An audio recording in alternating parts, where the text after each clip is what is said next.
This is week 4, week 8 to 10, unit 4, chemical reactions and chemical equations. So, bago tayo mag-start, ito ang isang itsura ng isang general chemical equation. So, you have the large letters, ayan, A, B, C, and D.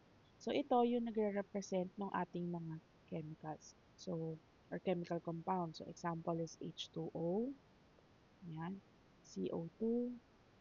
So, ayan yung mga chemical compounds. Meanwhile, yung mga small letters, ito naman ay mga positive integers. Meaning, itong mga to ay mga numbers. So, meron kayong makikita dyan ng mga numbers. Then, meron din tayong mga subscript. So, take note, magkaiba ang subscript. Ito po ang subscript dito sa mga numbers na yun. So, first topic natin is how to balance chemical equations. So, ito yung guidelines in balancing chemical equations. So, it involves a trial and error process. So, ang ginagamit natin ay whole numbers only. So, balance one element at a time. Do not change the subscript. So, for example, ang nakalagay na subscript ay 2, hindi yan magbabago. Ang magbabago lang ay yung number sa una. So, start balancing metals first or other elements other than hydrogen. Then the number of elements in the reactant side is equal to the number of elements in the product side. So, tingnan natin. So, sa isang equation, so balikan natin si A plus B will yield C plus D. Si A and B ay tinatawag yung nasa left side nitong arrow. Ito ay tinatawag na reactants. Meanwhile, yung nasa right side na arrow, ito naman yung tinatawag na products. So, kung makikita nyo, kung ano yung elements dito sa reactant side, ayan, ay yan lang din yung elements na makikita nyo sa product side.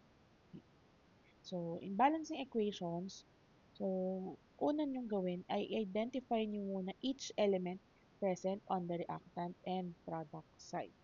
So, meron tayong K, ayan, si B, then si O. So, hindi mo natin lalagay yung mga subscripts. Then, only put numbers before each chemical at the blank. Okay. So, tingnan natin kung ilan si K sa reactant side. So, ito ang reactant side, itong nasa left side. So, si K, kapag walang nakalagay, ibig sabihin siya ay 1. Then, si B ay merong subscript na 2, so siya ay 2. Then, si O ay 3. Dito naman, tingnan natin sa product side. So, si K, ayun, 2. Then, si O ay 1. Then, si B ay 1. So, ito, yung initial numbers na gagamitin nyo or yung gagamitin nyo as guide to identify kung sino yung una nyong ibabalance at hindi. So, sabi nga kanina, trial and error daw ang pagbabalance. Then, balikan natin. Start balancing metals if present other than elements other than oxygen and hydrogen. So, tingnan natin kung ano yung mga kailangan ng pagbabalance. So si K, ayan, si 1 at 2. So, saan ako magdadagdag ng K para maging equal na sila?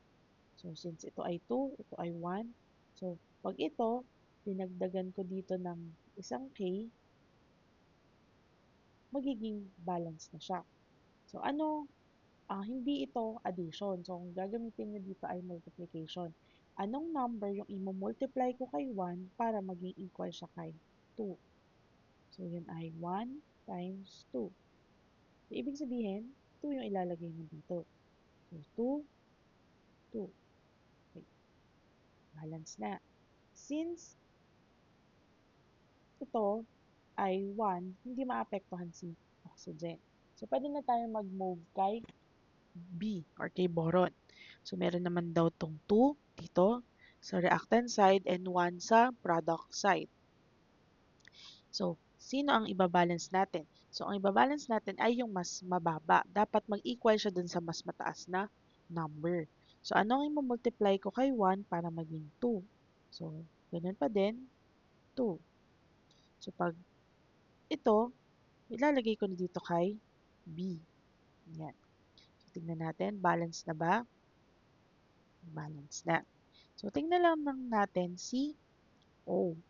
So, since dito sa right side ay meron kang tatlong O at 1, ano ang i-multiply mo dito sa nag-iisa na to para maging equal sila sa 3? So, i-multiply mo siya ng 3. So, pag nilagay mo yung 3 dito, mababalance na siya. Kaso, kasama ni O si K2. So, ibig sabihin, si K2 magiging 2 times 3 din. Magiging 6. So, hindi naman na siya balance ngayon. So, dahil meron kang bagong number na 6 at meron ka ditong initial na K, ano naman ang imumultiply mo? So, ibuburahin muna natin to. Ano ang imumultiply mo kay 1 para maging 6? So, instead na 2, magiging 1 times 6 na siya. So, ito ay magiging 6K. So, yung mga blanks na walang number, automatic yan ay 1. So, check natin. Meron kang 6 na K sa reactant side, 6 na K sa product side. Balance na. Then, meron kang B dito, B2. Then, meron kang dalawang B dito, balance. Then, meron kang tatlong O dito, ayan, at tatlong O dito sa product side. So, balance na sila. So, reminder ha, hindi po addition ang gagawin natin kung hindi multiplication. Anong number mo-multiply mo sa existing na given para maging equal sila dun sa number na yun. So, next, ito naman ay example ng mga naka-open and close parenthesis. So, take note, kapag ka-open and close parenthesis, i-distribute mo yung number na to sa lahat ng nasa loob ng parenthesis. So, si 2 ay i-distribute mo kay n at i-distribute mo si 2 kay 3. So, tingnan muna natin kung ano yung elements present. So, you have PB, ayan, N, O, then si NA, at si CL. So, same pa din kung ano ang nasa reactant side, yun lang din ang nasa product side. So, bilangin natin kung ilan. So, since si PB ay hindi kasama dun sa naka-open and close parenthesis, so siya ay 1. Then si N, so magiging 1. 1 siya dito sa loob, times 2, kaya siya naging 2. So, oxygen naman, meron kang 3 sa loob, i-multiply mo sa 2, so 3 times 2 magiging 6. Si Na, 1. Si chlorine ay 1. So, dito naman, si Na, si Pb muna, 1 pa din. Si N ay, ayan, isa lang. Si O, tatlo. Si Na, isa. At si chlorine ay dalawa. So, tingnan nyo kung ano yung mga hindi mo na balance. So, other than oxygen and hydrogen. So, since wala naman tong oxygen ay walang hydrogen, meron tayong oxygen, meron tayong ibang other metals na pwedeng tignan. So, ibabalance pa ba natin si Pb? Since 1 at 1 na siya, so hindi na. So, tingnan natin. Ito, metal din to, si Na. Ibabalance pa ba? Oh. Since pareho sila, huwag nyo nang pakialaman. Then, si chlorine, ayan. So, meron kang isa dito, meron kang 2. So, ito, pwede nating i-balance. So, ganun pa rin, anong number ang imumultiply natin doon sa mas mababang number? Tingnan nyo kung ano yung mas mababa. Wala tayong rule kung sino uunahin, si reactant or si product. Ang titingnan nyo ay yung numbers. So, since ito ay mas mababa, dito tayo mag-add kay reactant side. So, ano ang imumultiply ko kay 1 para maging 2? So, 1 times 2. So, yung 2 na yun, ilalagay mo kung nasaan si chlorine. So, dito. Ayan. So, So, kapag ka nagdagdag ka dito, so magiging 2 na yan, si chlorine, pero magiging 2 din si sodium. So, ngayon, dahil 2 na to, pwede na natin siyang sundang i-balance.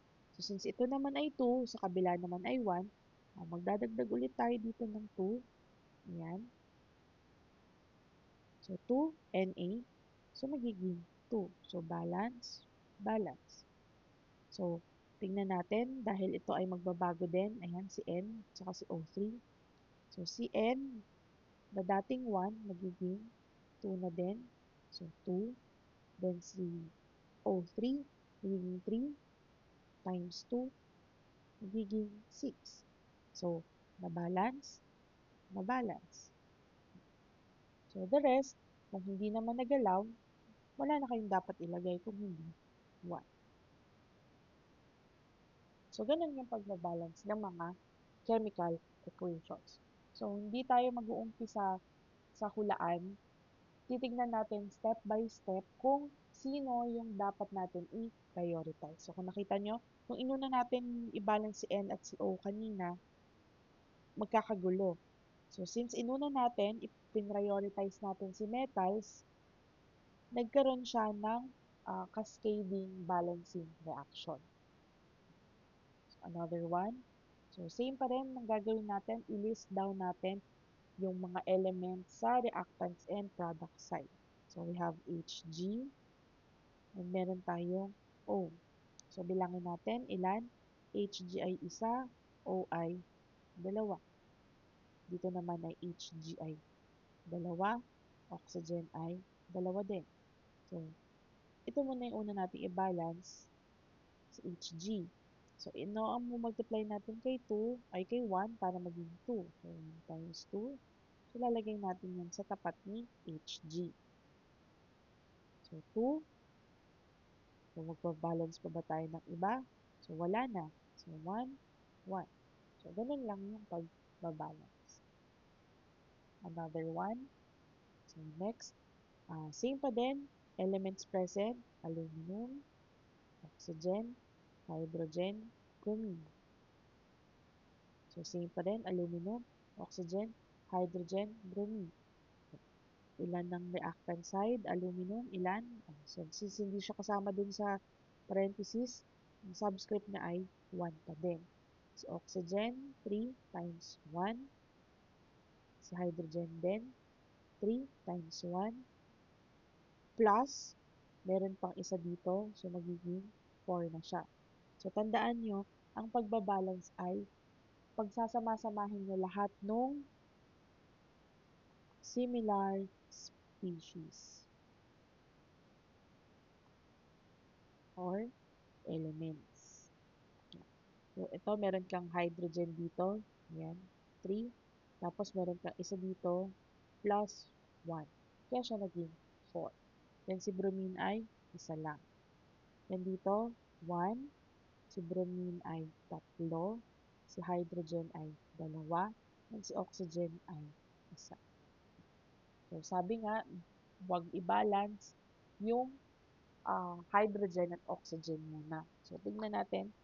Dahil yung metal, si aluminum ay balance na, tingnan natin tong si bromine.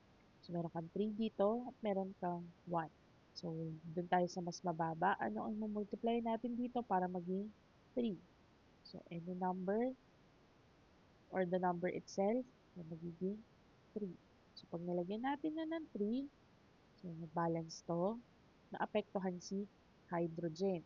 So, si hydrogen ay magiging 3. So, siya ay magiging 3 mula dito plus 3. So, ang bago na ng number ay 6. Then, si oxygen, hindi magbabago. So, tandaan ha, kaya nagkaroon ng 3 dito kasi 3 galing sa original, tapos ito naging 3 times 1. Kaya naging 3 din. So, 3 plus 3 is 6. So, ayan, nakikita na natin. Ano yung next nating pwedeng i-balance? So, wala tayong choice kundi kay oxygen at hydrogen. So, since ito ay 6, ito ay 2, ano ang multiply natin kay 2 para maging 6? So, lagyan natin yan. 3. So, 2 times 3 is 6. So, ayan. So, pag nilagay natin ito ng 3, 3 times 2, 6. So, magbabago din yung number ni oxygen dahil magkakaroon siya ng 3. So, 3 times 1 or 1 times 3 equals 3. So, balance, balance, balance. So, meron pa akong uploaded na ibang examples. So, gawin niyo yung guide sa pagsagot or pag-practice din sa mga nasa module.